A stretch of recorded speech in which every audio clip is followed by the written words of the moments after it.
Welcome to the fourth video of the Sideline Talk. Today we are going to go over the UFL season is starting, and hopefully it's a good season. Yep, I am honestly pretty excited to see how this works out. I'm not as familiar with it, but it's a good alternate minor league football league to watch. Yeah, because the one thing that it's not trying to do like all the other like the USFL, not the original XFL, the AFL, and all those other leagues, they always try to compete with the NFL, and it always ended up ruining their success. But now, since they're not trying to compete, and the league's one of the CEOs, the Rock or Dwayne Johnson, has came out and said, it's like, we're not competing with the NFL. This is our own thing. We're trying to get like players to go in the NFL. It's kind of I don't say like a rehab, but kind of like if you're not good enough, you go there to try to get yourself a career. Yeah, and it's honestly, and I've heard this multiple times before. Maybe you have. It's kind of like it's the minor league of the NFL. You know, there is minor league for baseball, and you can get drafted from the minor league into the major. So I'm sure that's what the UFL is to the NFL. Yeah, and the timing of this video recording is pretty good because on the 28th, which is in 5 days, so let's see, it's Sunday now. So Monday, Tuesday, Wednesday, Thursday is the first game. I have the schedule right here of the St. Louis Battlehawks here at Houston against Houston Roughnecks at TDECU Stadium in Houston, Texas. You can watch it on Fox. All righty. That is the kickoff of the UFL. It is at 8 p.m. And then the 29th is the San Antonio Brahms. I think that's how you say it, I'm not sure. Versus the Arlington Renegades, which is what my hat is. Then there's two games March 30th, which is the Michigan Panthers versus the Memphis Showboats. And then that's at 12 noon. And then at 3 o'clock is the Birmingham Stallions versus the DC Defenders. Yeah, sounds like an action-packed couple of days. Obviously, Alex is wearing Renegades hat. I'm a Renegades fan too, and I plan to get some merchandise in the next season. And on the vein of that, the tickets are super cheap. They're like what? I think $25 is like the most expensive one I've seen. I mean, to buy season tickets, which is I think five home games, like $125 for season tickets. And for a minor league football team, that's actually not too bad. No. It goes to like, you know, the stadium, and the players get like what, 300,000 in paychecks or something. Yeah, they're making 6 digits. So basically, it's like if you had a really nice, it's like the size of an office job paycheck. It's not NFL size where you get multi-million contracts, but it pays decently well, you know. I mean, it pays very well because I mean they all probably got decent houses and good, probably nice cars too. And as of right now, there's only 8 teams, but they have announced that in 2026 and 2027 they are bringing in 2 teams. My guess is it's going to be so there's two conferences. It's the XFL conference and the USFL conference. The XFL conference has the Renegades, DC Defenders, San Antonio, and St. Louis, while the USFL conference has the Birmingham Stallions, Houston Roughnecks, Memphis Showboats, and Michigan Panthers. But we should be seeing, I think it's going up to like 12 teams by 2027. So there are 10 teams currently. There's 8 teams right now. Oh, they're adding 4 within the next 2 seasons. Okay. And another question, both by me and I'm for those in our audience. Will there be like there will be a postseason and like a USFL league, like a conference title, and then an XFL conference title, and then they meet in like the UFL Bowl or something? Yeah. So I believe how it works, at least as of right now, is the top 2 teams in each division will play each other.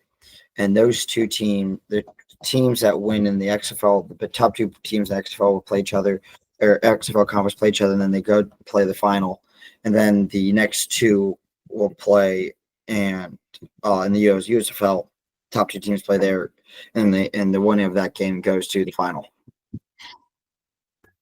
Wow. So it works like the NFL in a sense, right? Yeah, it works like most sports where except they're just starting out. So, well, yeah, the second season is UFL, so there's nothing much.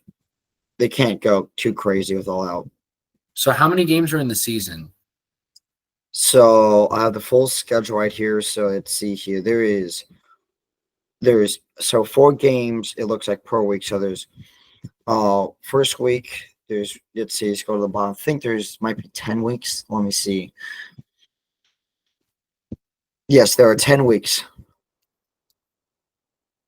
There are 10 weeks. Will you play every team like twice or something? Yeah, that's probably what they do twice. I think their divisional teams are probably the priority. So they might. So let's see. There's 7. Yeah. So there's 7 different teams that what each team will play. So that leaves 2 weeks. So that's roughly about you play two teams twice, and then everybody else once. Okay. So, and how many teams? I know it's really small. How many teams are in each division? Is it like 2 teams? It's 4. There's 4 teams. So there's not divisions yet. It's just the XFL conference and the USFL conference, which is both held by 4 teams. Oh, okay. Yeah. They're not big enough to have like the NFL does a 32 team, 2 conferences, 4 divisions, and then how they break. They're not there yet. How they have it broken up is if you were the 4 teams that did not disband from the XFL and so when they merged, a bunch of teams from each league they disbanded, and the top 4 teams from each stayed and made their own conference.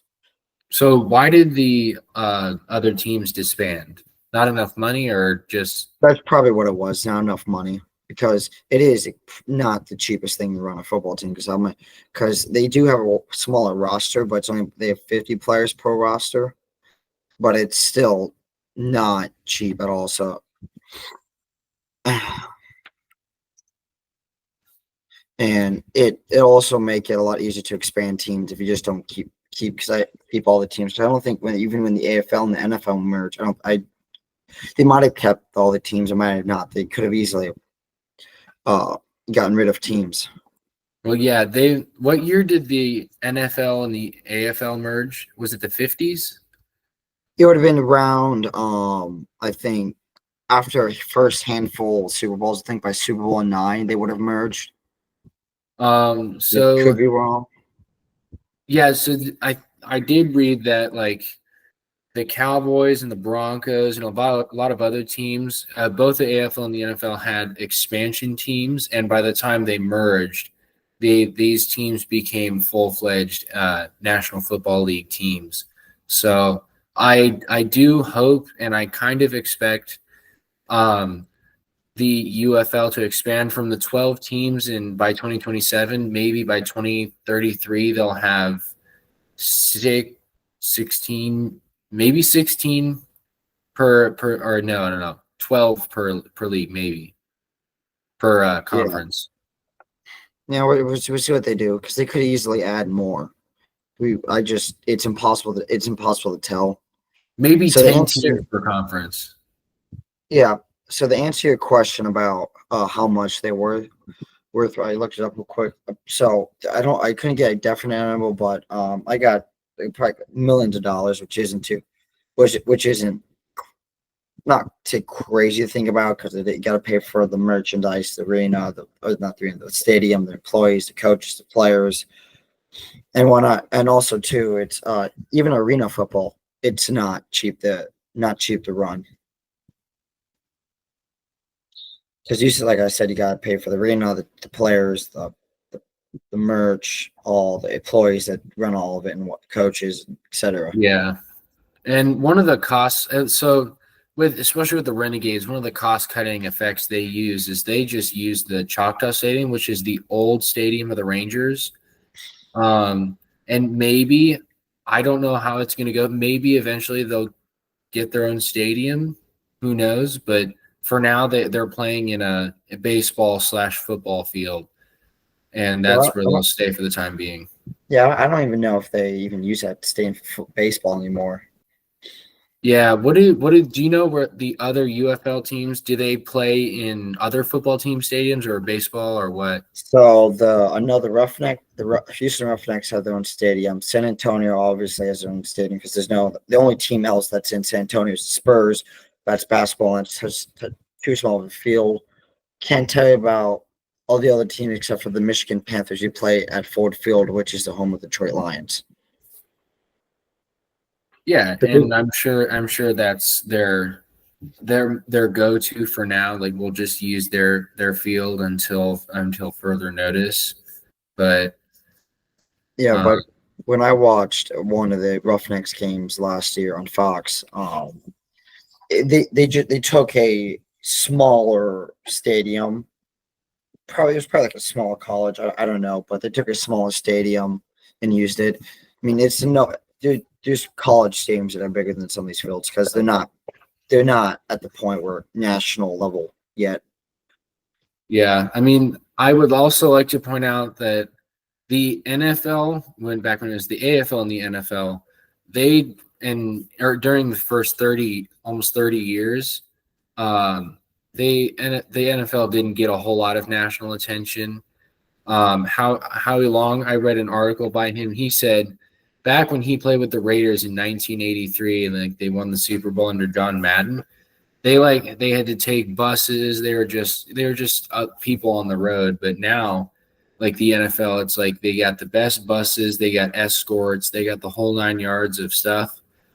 And the media attention really picked up from the late 80s to the present. So maybe we'll see the UFL be like this. Of course, the NFL already exists, so it would kind of be hard for a monopoly to share the stage with the UFL.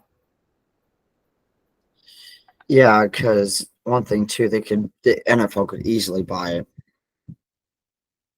If they really wanted to, they could easily buy it. Yeah, but I'm sure there are some people who would like let's keep the minor league football and have something else to watch, because here's the thing. I'm sure there are all of us who love watching the NFL, and then when it ends, we're all disappointed. And I'm sure, especially recently with the UFL being created, it's really nice to have some football in the spring and early summer. So you can have it most of the year. Yeah, it's a thing of a handful of months. So just so that so for last year's postseason, this is kind of really off topic. So last year's postseason, week 1 of the postseason was for the UFL was week 1 was the Michigan Panthers versus the Birmingham Stallions. Michigan lost 31-18, and it was San Antonio Brahmas 25-15 against the St. Louis Battlehawks. So it's good games. I mean, they're scoring. There's definitely talent. And then it seems like the Birmingham Stallions whooped San Antonio 25-0. Wow. Who won the UFL championship last year? It was the Birmingham Stallions. Wow. So they're defending UFL champions then. Yes, even though it's been one season. It's only been 1 year. Yeah, but just like looking at the scheduling and whatnot of the last year, the scores, it seems like good football games, close. A lot of them are very close. Yeah, I've honestly, what do you? I like a close game, even though it's like nerves and stuff like that. But I like it because it's very entertaining and engaging. A blowout 55-10. I mean, it's fun if you're the winning team, but I mean, if you're the losing team, why the heck would you watch? Yeah, You're so losing. So speaking of some blowouts, so apparently week 5 of last year. So San Antonio beat Arlington 25-15. Birmingham beat Houston 32-9. St. Louis beat the Battlehawks beat the DC Defenders 45-12, and Michigan beat 35. Michigan Panthers beat Memphis Showboats 35-18. wow. So who won so the Birmingham Stallions won the UFL. Who won the USFL conference and who won the XFL conference? So Obviously, the Birmingham won the USFL. So because they don't have enough teams for that, the two teams that made it in the UFL who played each other was Michigan versus the Michigan Panthers versus the Birmingham Stallions, and the two teams for the XFL was the St. Louis Battlehawks and the San Antonio Brahmas. Oh, so it was the Battlehawks versus the Stallions.